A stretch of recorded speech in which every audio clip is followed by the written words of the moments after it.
Today we will be discussing how the frequency of the applied signal has an effect on the voltage gain of a BJT amplifier. Because in the last classes what we were discussing about is the analysis of a BJT amplifier, but we were considering that all the capacitances in the amplifier circuit were short circuit.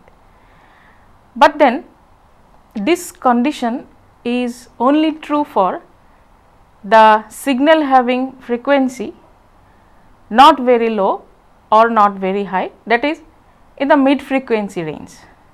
But if the frequency of the applied signal is low or high, then the voltage gain of the amplifier will not be the same as we discussed earlier, because then the analysis has to be done taking into consideration the capacitances which are present in the amplifier circuit.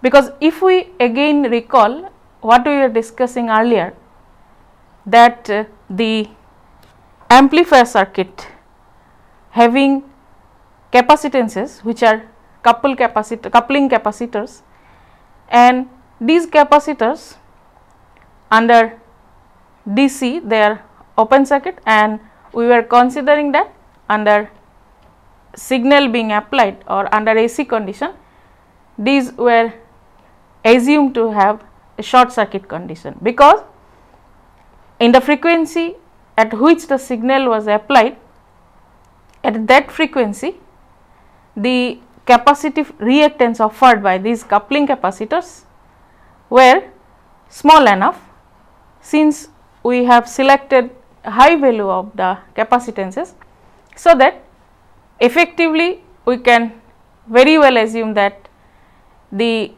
capacitive reactance is very short or small, and so this is like a short circuit part. So, if we revisit the amplifier circuit again, and we will be considering only the common emitter amplifier circuit. So, here in the common emitter amplifier circuit, if we look back again, the circuit was having the coupling capacitor C1, C2, and there is emitter bypass capacitor which is C3. Now, when the small signal equivalent circuit is drawn considering these capacitors also, then we will be getting a circuit where C1, C2 and CE being the bypass capacitor are there, but apart from these three capacitors we also have other two capacitances which are CBE between base and emitter and CBC between base and collector. Now, these two capacitances are coming from the transistor model, because when we were discussing the diodes, if we remember that the diodes are having a diffusion capacitance in the forward bias condition and a transition capacitance which is in the prevalent in the reverse bias condition. Now, if we look into the transistor is again having a forward bias diode and a reverse bias diode, the forward bias diode being between the base and emitter junction, and the reverse bias junction is between the collector and base junction. So, these capacitances will have to be taken into consideration. That is why the transistor model will be having CBE, that is the diffusion capacitance in the forward biased condition of the diode, which is the emitter base junction, and CBC is the junction capacitance which is in the reverse bias diode between collector and base. Taking this into account and considering all these capacitances which are present in the amplifier circuit, that means the coupling capacitor as well as the emitter bypass capacitor, the whole amplifier circuit will be like this. Now, here all the others are simply what we considered earlier, and extra than these are only the capacitances. So, now in this circuit we are having the capacitances, so we cannot neglect these capacitances or the effect of these capacitances when the frequency of the applied signal, that is Vs, is not in the mid frequency range. It is either too small or too high. Now, what will happen if the signal frequency is in the mid frequency range? What we discussed earlier, let us again go into that discussion. For example, we know the typical values of these capacitances are generally C1 and C2, the coupling capacitances are a few microfarads, and the bypass capacitor which bypasses the emitter resistance Re is in tens of microfarads, a bit higher than C1 and C2, but it is in the microfarad range. Now, the transistor capacitances CBE and CBC, these two are in the order of picofarads. CBE is typically tens of picofarads and CBC is typically a few picofarads. Now, with this concrete example, now let us see the effect of frequency of the applied signal on these values of these reactances offered by these capacitances. For example, we will be taking values of C1 and C2, say 10 microfarad, CE is 100 microfarad and CBE is in the picofarad range, let us take 50 picofarad, and CBC is 5 picofarad. With these typical values, now let us find out what will be the reactances offered by these capacitance when the signal frequency is say 1 kilohertz, that is the mid frequency range, means it is neither too small nor too high frequency. Let us take 1 kilohertz being the frequency of the signal which is applied at the input, that is Vs is having a frequency of 1 kilohertz. Now, at 1 kilohertz value of frequency, what will be the capacitances offered by each of these, what will be the capacitive reactances offered by each of these capacitance? Let us go to calculate. Now, coupling capacitors are offering a capacitive reactance XC1 and XC2 which are equal, because we are taking equal values of C1 and C2, 10 microfarad. So, the value of this capacitive reactance will be 1 by, we know that 1 by 2 pi Fc, this is the value of reactance offered by a capacitance. This is omega is 2 pi f, 1 by omega c. We are considering the magnitude. Let us not think about the j part, that means actually it is having actually two components, one is the real and one is the imaginary, but let us take the value of 1 by 2 pi Fc. Now, plugging into the values of this C1 and C2 in this expression, C1 and C2 value is 10 microfarad. So, 1 by 2 pi f is 1 kilohertz. So, 10 to the power 3 we are bringing in hertz order and into 10 into 10 to the power minus 6, because it is microfarad.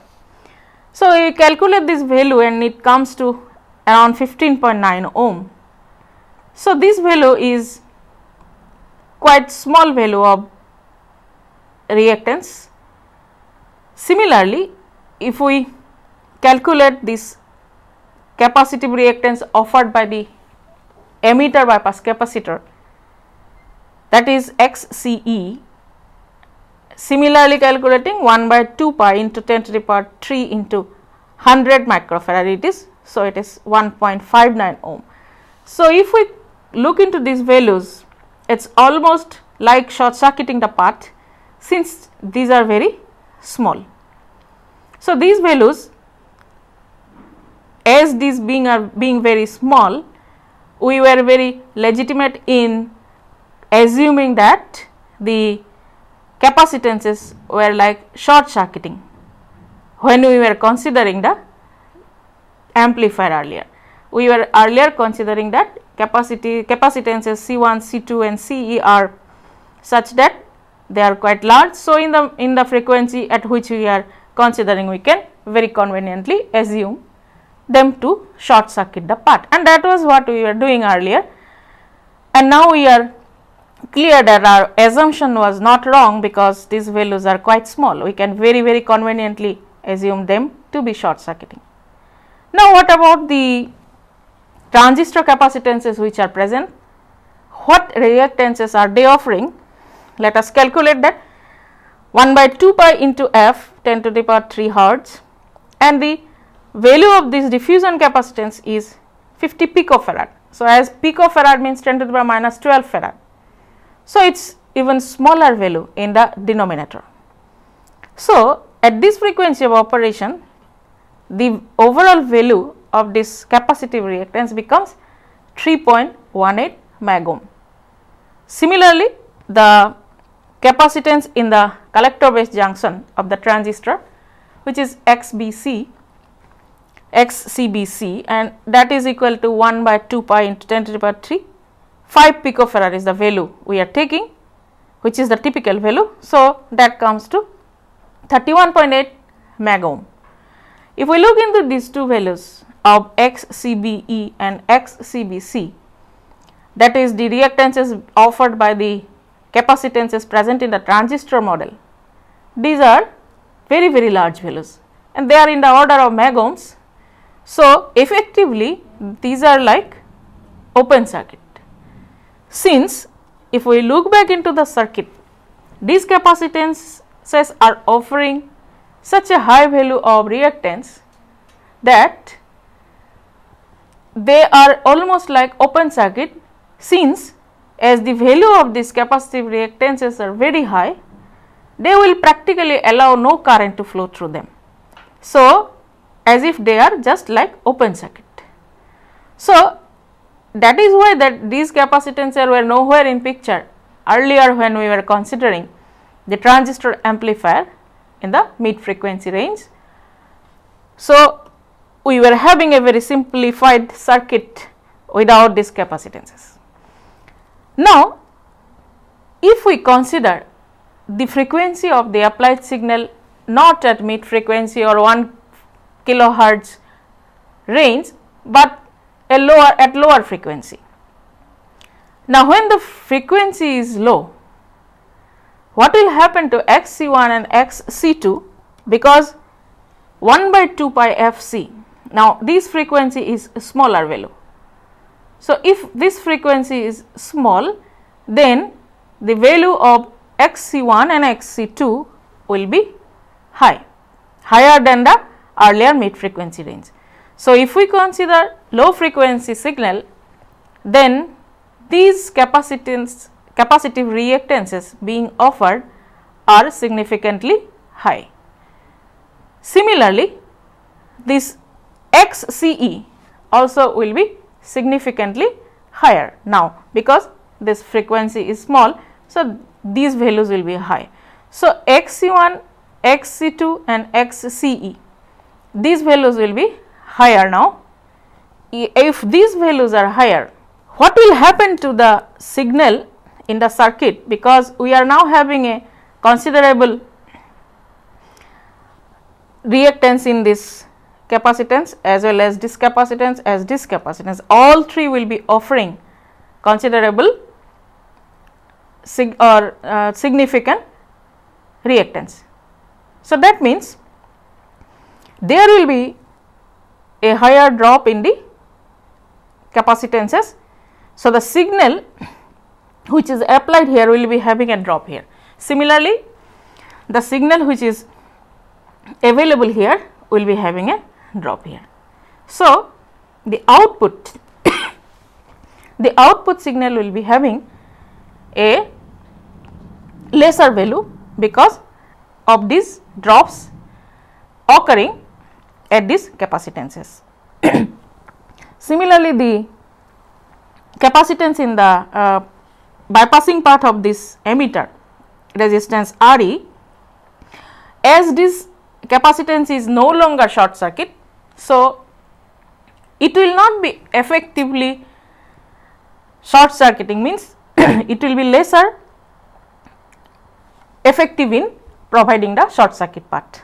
That is why we will be having a current flow in this resistance Re also, as a result of which the overall voltage gain of this amplifier will be reduced. Since if we remember what is the voltage gain of an amplifier, it is equal to beta times RC parallel RL divided by beta plus 1 Re when this capacitance is short circuiting. But when this capacitance is not short circuiting, then there will be this resistance and this resistance will be coming together in series. So, in the denominator of this voltage gain expression, if we have this voltage gain minus beta RC parallel RL divided by beta plus 1, it will be small Re plus capital Re, because this Re is coming in the denominator. So, if denominator is now higher, overall voltage gain will be lesser. So, due to these two factors, one being that there will be voltage gain, there will be voltage drop here in these two capacitances. So, your overall voltage gain, which is the ratio between output voltage and input voltage, or if we consider the overall voltage gain with respect to the signal AVS, it is V naught by Vs. Now, this V naught without this capacitance will be higher than V naught with capacitance. Now, if there is a capacitance, there will be voltage drop here. So, the output voltage what we will be getting is less now. So, we will be having a lesser voltage gain. So, voltage gain reduces when the signal frequency is low. Now, the other capacitances which are present in a transistor because of this diffusion and transition capacitances, this cannot affect because the overall capacitance or the capacitive reactance offered by these capacitances, as it is 1 by 2 pi Fc. Now, frequency is smaller. So, the reactance will be even higher. So, it will be even higher than the mid frequency range. So, if this capacitive reactance is even higher, that means they are more and more like open circuit and they will not be coming into the picture because the current cannot flow through these two capacitances. So, in the low frequencies, the parameters which are going to affect the voltage gain are the capacitances C1, C2 and Ce, that is the coupling capacitors and the bypass capacitor. Now, let us consider the high frequency region. At high frequencies, what will happen is that the transistor capacitances CBE and CBC will offer a lesser reactance, because now the frequency is higher. This frequency is higher means the capacitive reactance will be now decreasing. Earlier it was like open circuit very high, now it will be decreasing. Now, when the capacitive reactance is decreasing, now it will be allowing more and more current to flow. That means a part of the current will be now flowing through the diffusion as well as the transition capacitances, and the effect is that they will be shunting away a part of the current I B, because if we look into the circuit again, there are these two capacitances. Now, the current coming into this point, to the base point, without these two capacitance, this current would have flown through this resistance beta plus 1 Re, but now because a part of the current is being shunted away by this CBC and CBE, because their capacitive reactances are now low. Earlier it was almost like open circuit, very high, in the order of meg ohm it was reactance. So, it was not possible for current to flow through them, but now a part of the base current will be shunted away by these two capacitances, because they are offering lesser and lesser reactance. As a result of which, the base current what would have been there had there not been these capacitances present is now less. So, base current is less means collector current is also less, beta times IB, it will be less. So, if the collector current less, that means what? The voltage gain will be now again lesser, because the voltage gain will be depending upon the output voltage by input voltage. Now, output voltage is the current through this resistance RL multiplied by this resistance RL, and this current is coming from this current source, which is the dependent current source beta times IB. Now, if IB is less, then this dependent current source is providing less current. So, that means this current will also be less. So, overall voltage gain will be less. Now, from this analysis, we have seen that the frequency when it is low as well as when the frequency is high, in both the cases we will be getting the voltage gain of the amplifier being lowered. So, we cannot ignore the effect of frequency of the signal being applied at the input on the overall voltage gain of the amplifier. So, today we will be discussing the frequency response of an amplifier, means we will be analyzing how the gain is reduced with frequency being low or frequency being high.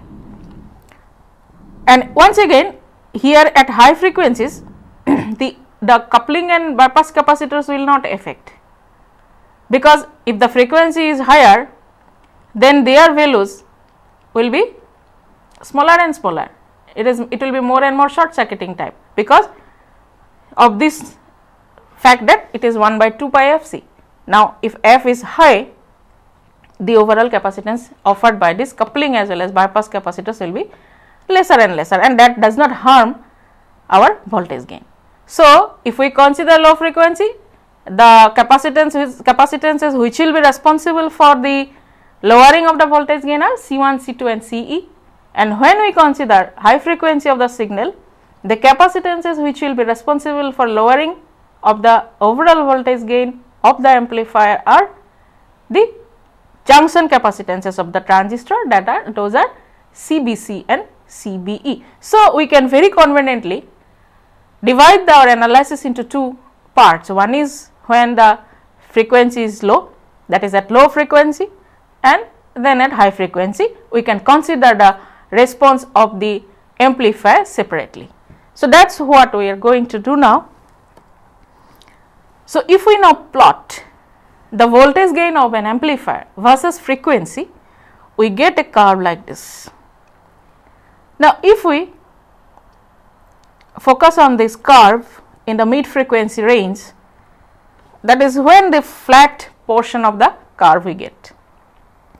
That is, we are plotting this gain versus frequency. So, frequency is varied from 0 onwards, and in the y axis we are plotting this voltage gain AVS. Now, AVS customarily it is that voltage gain with respect to the source, that is AVS is V0 by Vs, overall gain of the amplifier. with respect to the signal being applied, and within bracket f is written because we are now considering the gain as a function of frequency. That is why the parameter or the argument inside the bracket will be f. Now, the plot, if it is plotted, that gain is plotted versus frequency, then during this portion mid frequency, the voltage gain is constant, which is denoted by A naught. A naught is the mid frequency voltage gain. That is the same voltage gain which we were discussing, taking into account the capacitors C1, C2 and CE being short. Now, if the frequency is lowered, we will be getting the voltage gain being drooping off, that is, it is going to be lesser and lesser, as well as when frequency is higher, then also the gain will be lowering from the value of A naught as seen here, and the lowering of the gain occurs because of the reasons just now being explained. Now, one point to be noted in this graph is that we are marking two frequencies, FL and FU. FL and FU are called cutoff frequencies, where the gain of the amplifier drops off to 1 by root 2 times the gain of the mid frequency region. That is, 1 by root 2 means 0.707. So, the values of the frequencies at which the gain drops off to 0.707 times of the constant gain A naught, which is obtained at mid frequency range, are called cutoff frequencies. Basically, one is lower cutoff frequency, one is upper cutoff frequency. That is, lower cutoff frequency is the cutoff frequency in the low frequency region, and upper cutoff frequency is the cutoff frequency in the higher frequency region. Now, what is the significance of this 0.707 or 1 by root 2 times? It comes actually from practical considerations, because generally when we apply an amplifier for audio purposes, if it is an audio amplifier, practically what happens is that even if the gain of the audio amplifier, even if it drops off to up to 1 by root 2 times the gain, then also our ears are not able to percept that change in the gain, and we hear almost same gain, or we hear the audio signal as having the same amplification. That means there is no distortion perceived by the ears. So, our ears are naturally immune to the audio signal gain being dropped off to maximum of 0.707 times the peak value, and from that considerations actually this 1 by root 2 times or 0.707 times, that value has a particular significance. So, we consider that even if the voltage gain drops up to that level, still it is tolerable, and that is why this distance between the upper cutoff frequency and lower cutoff frequency is called the bandwidth, 3 dB bandwidth. So, 3 dB bandwidth, where it comes from, again that has to be seen. We are writing it decibel, and this is a particular unit which is obtained from a ratio and taking its logarithm to the base 10 multiplied by 20. That is 20 log of to the base 10 of the ratio between the gain and the gain at mid frequency, as is shown here. This 20 log 10 magnitude of AVSF to A naught, that value is in dB unit, and this is customarily done to normalize this AVSF gain with respect to the value of gain A naught, and then express this magnitude of frequency response in dB, and that is done practically in the books. Also we see that the plot is in dB, that is in decibel. So, that decibel unit we have to take in that this way. So, if we consider the voltage gain in the mid frequency range as AVS which is conventionally that B naught by Vs. Now, in the mid frequency means where there is no effect of frequency of the signal, this is a constant and that value is given, if we recall our earlier analysis, it is minus R in by R in plus Rs into beta times of RC parallel RL divided by beta plus 1 small re. So, this we are familiar with from our earlier analysis. So, this is the overall gain of the amplifier in the mid frequency range, because it is not having any frequency component, it is constant. Now, as we have shown in the plot, the lower frequency cutoff and the upper frequency cutoff or higher frequency cutoff are two frequencies, and we can find out basically from these two frequencies what will be the value of lower cutoff frequency and what will be the value of upper cutoff frequency for a particular amplifier given the parameter values, because we know that at those frequencies the value of the voltage gain will be 1 by root 2 times or 0.707 times the value in a mid frequency range, that is this value. So, as it is customary to write it in decibel, so at the in decibel scale if we write, then at FL and FU, that is at the lower cutoff and upper cutoff frequencies, the value of the voltage gain AVS F, this value, a magnitude of this value will be 1 by root 2 times of A naught. So, now if we put that, then we will be getting 20 log 10 of AVSF is 0.707 times A naught by A naught, and this value is the dB value. If we calculate this, A naught cancel, 20 log 10 of 0.707 becomes minus 3. So, the overall quantity becomes minus 3 dB. So, that is why this minus 3 dB is very important as far as amplifiers are concerned. This is the bandwidth, and that signifies the distance between the lower cutoff and upper cutoff frequencies, because at those frequencies the gain becomes 1 by root 2 times the maximum gain, which is A naught. So, now this is the dB scale minus 3 dB bandwidth we are going to find out. What will be the lower cutoff frequency and upper cutoff frequency, that we are going to find out, which are known as 3 dB cutoff frequencies. So, 3 dB cutoff frequencies means immediately we know that the gain has reduced to 1 by root 2 times of A naught. So, using this analysis we can now proceed to find out what is the lower cutoff frequency. So, now when considering the low frequency region, the capacitances which will be there will be C1, C2 and Ce.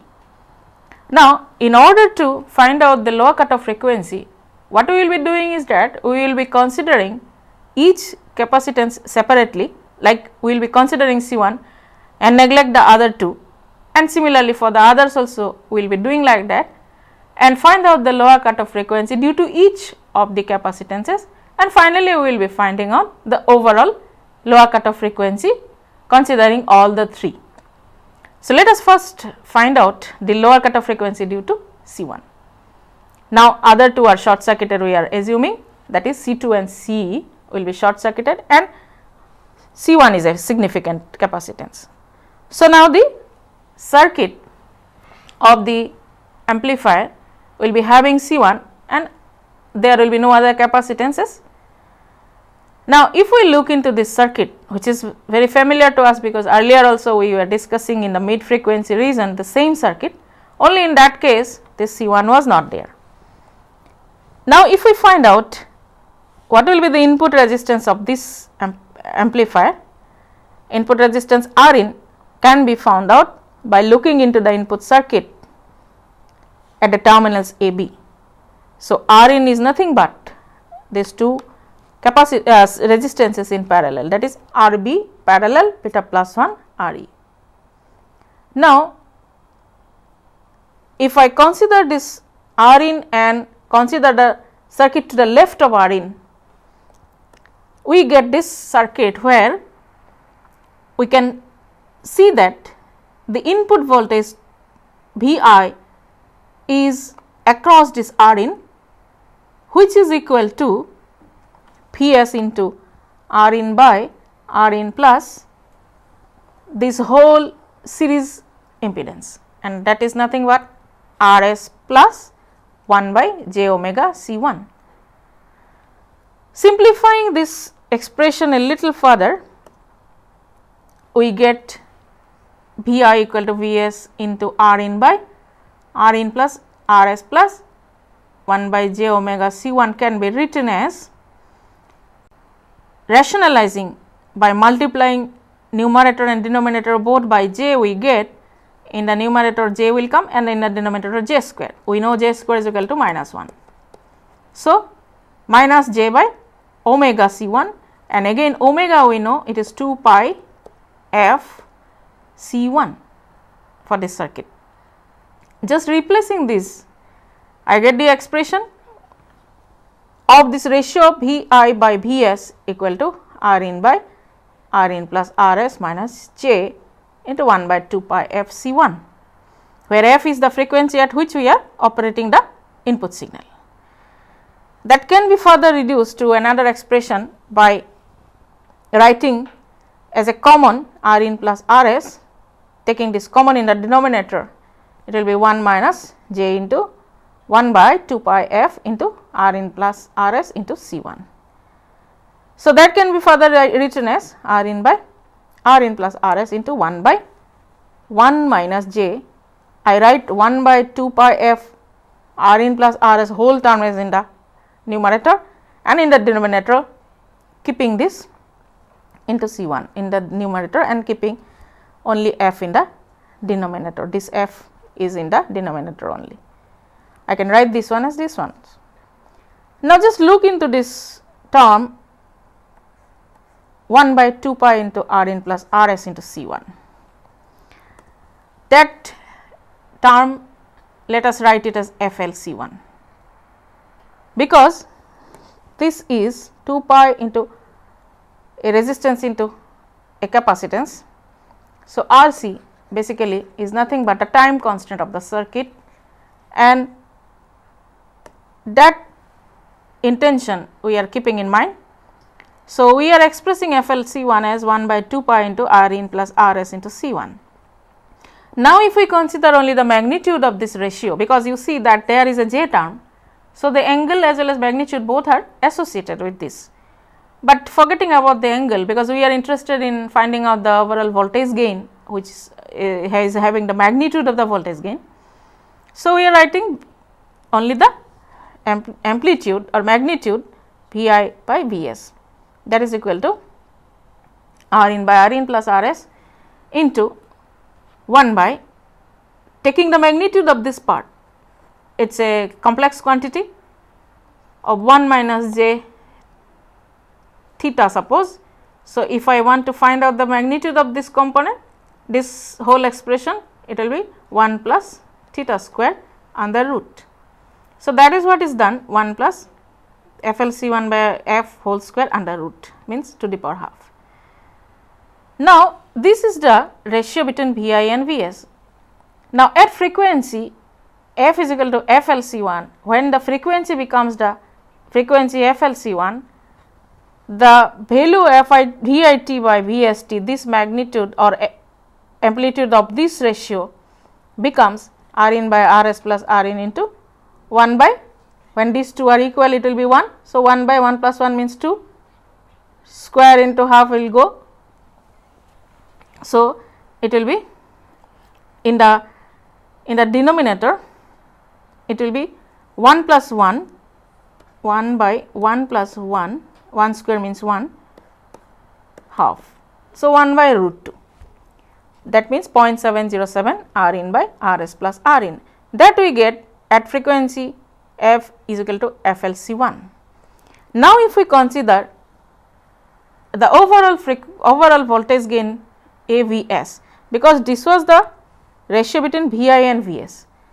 Now, for the amplifier let us consider what is the voltage gain V naught by Vi.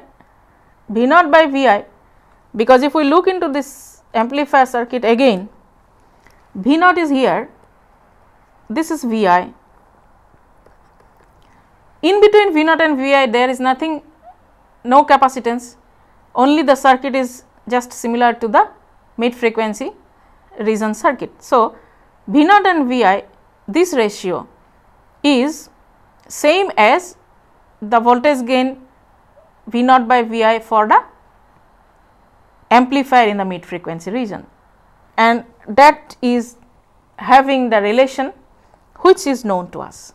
So, we know that we can replace that V naught by Vi, which is AV, that means the voltage gain, which is nothing but, if we consider the magnitude only, minus sign we are not writing, beta into RC parallel RL by beta plus 1 RE, that is the voltage gain between output terminals and input terminals.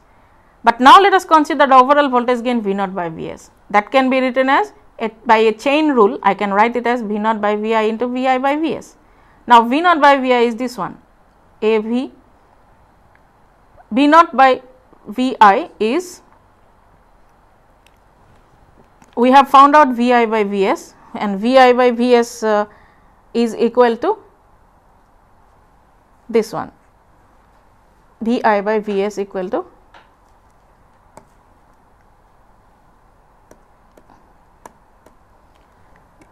this expression AV into R in by R s plus R in.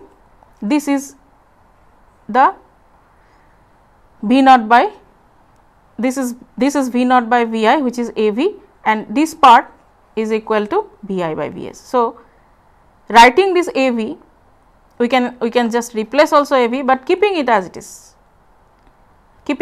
is, we are getting AV, which is the voltage gain V naught by Vi. So, this AV is nothing but V naught by Vi. Similarly, Vi by Vs, that was just now found out, which is from this R in by R s plus R in into this part. That is what we are expressing, and we are considering magnitude, that is why I am writing only the magnitude part. Or I can write this V naught by Vs as AV as F, considering the frequency. So, now we can write it as A naught into 1 by 1 plus FLC1 by F whole square to the power half, because AV into R in by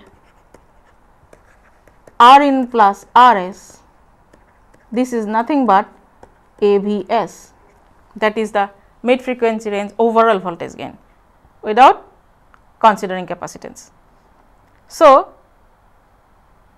that is nothing but again A naught in the mid frequency region.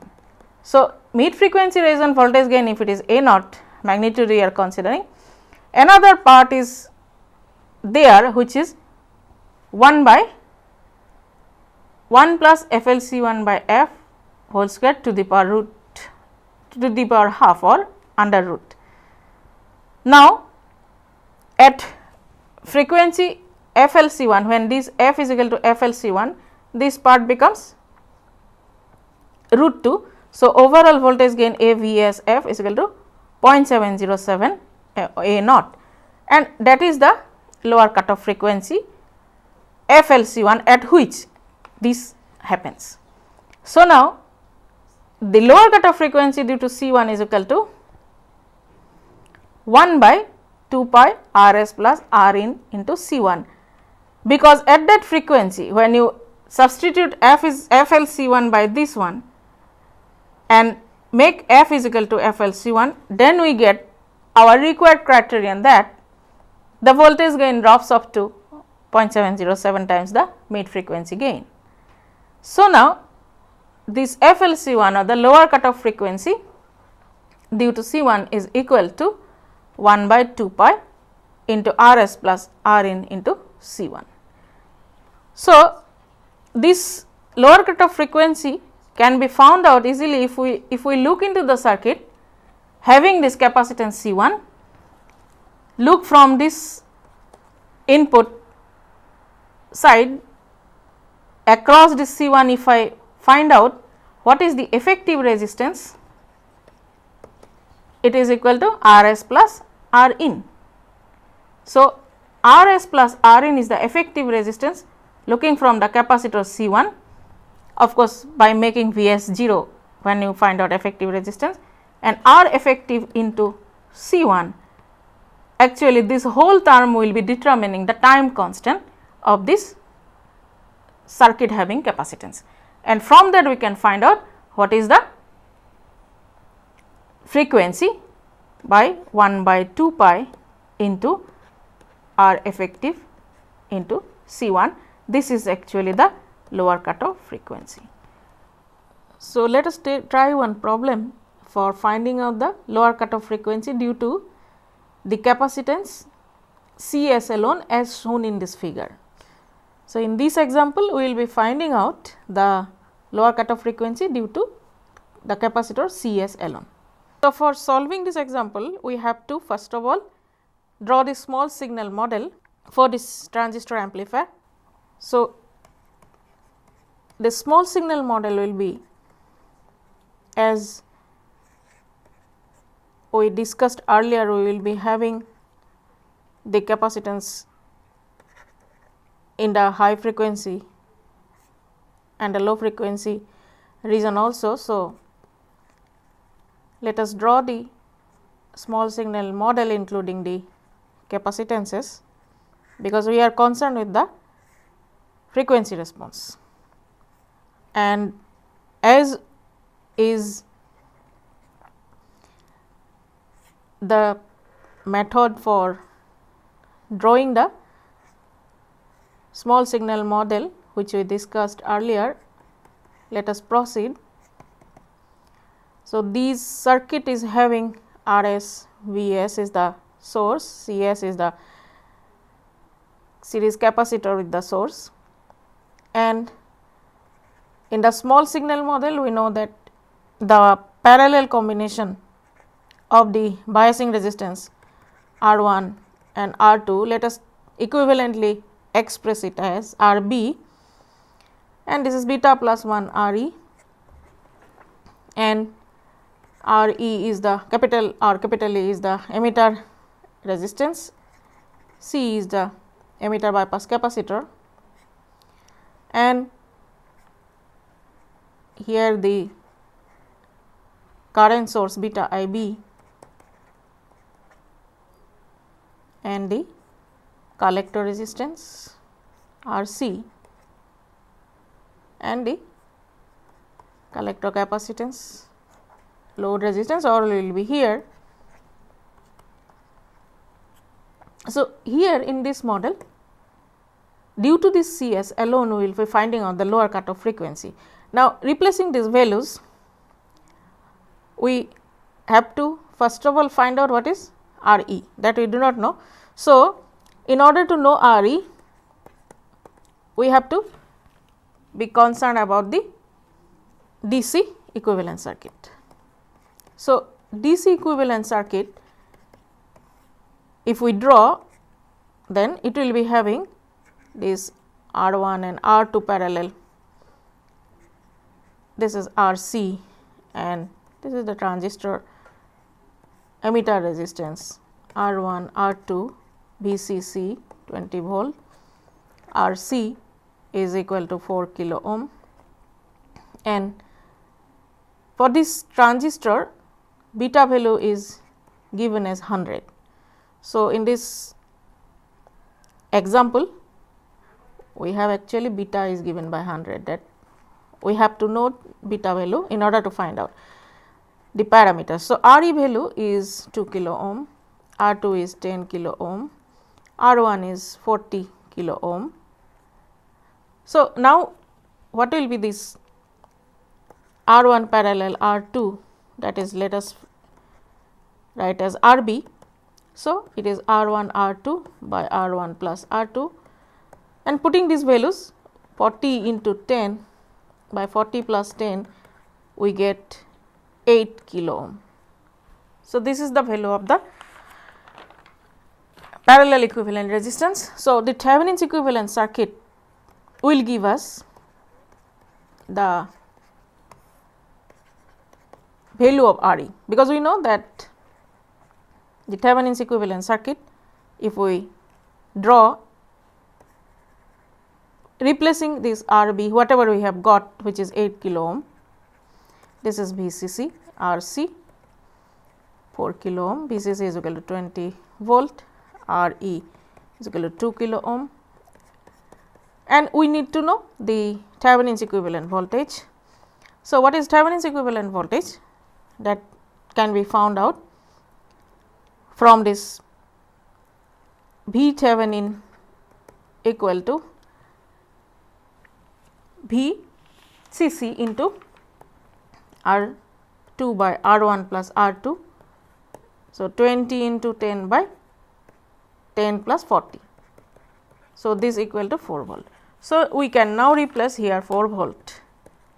So, now we can find out what is the Re, this is Ib base current. So, in this circuit, V Thevenin minus Ib Rb minus Vbe minus beta plus 1 Ib into Re, that is equal to 0. So, replacing these values, 4 minus Ib we do not know, Rb is 8 minus 0.7 minus 100 plus 1 into Ib into Re is 2 is equal to 0. So, this equation will be giving the value of Ib. So, if we do this, we will be getting the value of Ib as, you should check it and get a value of 0.0157 milliampere. So, this is the value of Ib which we get from this equation. Solving this equation, we get a value of Ib is equal to this much. So, now if we know Ib, we can also know Ie, which is nothing but beta plus 1 into Ib. So, beta value is 100, 100 plus 1 into Ib is 0.0157, this is in milliampere. So, what we will be getting is 1.586 milliampere. So, knowing the value of I, we can now find out what is the value of small Re, that is, we know 26 millivolt by capital I capital E. So, putting these values, we get 26 millivolt by 1.586 milliampere, and that is equal to 16.39 ohm, because this order is millivolt by milliampere. So, it will be in ohm. So, 16.39 ohm is small r small e. So, beta plus 1 Re equal to 100 plus 1, that is 101 into 16.39, and that comes to 1.655 kilo ohm. This is ohm, but in kilo ohm we will be getting 1.655 kilo ohm. So, if we know now this beta plus 1 Re, then input resistance R in, if we look into the small signal model and find out what is the input resistance R in, we can find this out, that is equal to Rb parallel beta plus 1 Re. So, in the mid band region, that is when we ignore this capacitance effects, that R in, the input resistance, we have to find out. So, that R in is equal to we write mid band.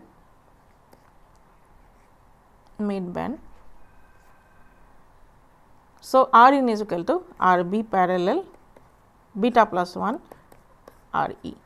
So, replacing these values, R B is equal to 8 kilo ohm and beta plus 1 R E we have found out to be 1.655. So, 8 into 1.655 by 8 plus 1.655, that is equal to, we get 1.371 kilo ohm. So, if we know this R in the mid band region, that is the input resistance for the mid band frequency region, then in order to find out the lower cutoff frequency, we know that we have just now found out that the lower cutoff frequency due to CS alone. Individually we are finding out the lower cutoff frequency, and that we know FLCS if we denote, that is 1 by 2 pi into effective resistance as looked by this capacitance CS, and that is nothing but RS plus R in into CS, because the effective resistance as looked by the capacitor CS, this is the capacitor CS. So, what will be the effective resistance? That is R in plus RS. From this side if we will be looking into, so it will be RS plus this R in. So, what will be this value? That value we can find out FLCS equal to 1 by 2 pi into RS series resistance here with the source is 1 kilo ohm. So, 1 plus 1.371 that we have found out into the capacitance CS, which is 10 microfarad, but this is in kilo ohm. So, into 10 to the power 3 we have to do into 10 to the power minus 6 into 10, that is 10 microfarad is the capacitance CS. So, if we do this calculation, then we will be getting the value of FLCS to be 6.71 hertz. So, this capacitance CS is offering a lower cutoff frequency of 6.71 hertz. So, in order to know the lower cutoff frequency due to this capacitance, we have seen that we have to find out the effective resistance, which is by looking from the capacitor what effective resistance is there, and for finding that out we have seen that we have to find out the input resistance, that is in the mid band region, and that input resistance is found out by considering the small signal model, and after finding out that R in, we found out the effective resistance because it is simply the series resistance between R in and the RS. So, this effective resistance due to the CS only, that has been obtained, which is equal to 1 plus 1.371 kilo ohm, and then it will be giving you the value of the lower cutoff frequency. So, in this discussion we have today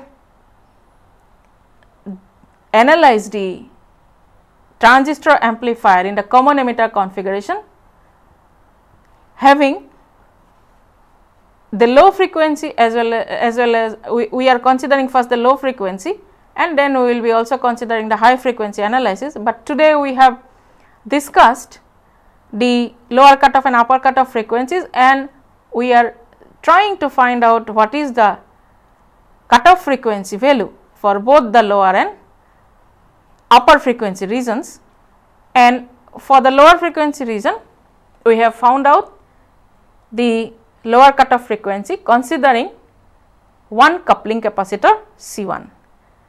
So, also we will be finding out next the lower cutoff frequency due to the other two capacitances, and then we will be also finding out the overall cutoff frequency in the low frequency region, and then also we will find out the higher or upper cutoff frequency.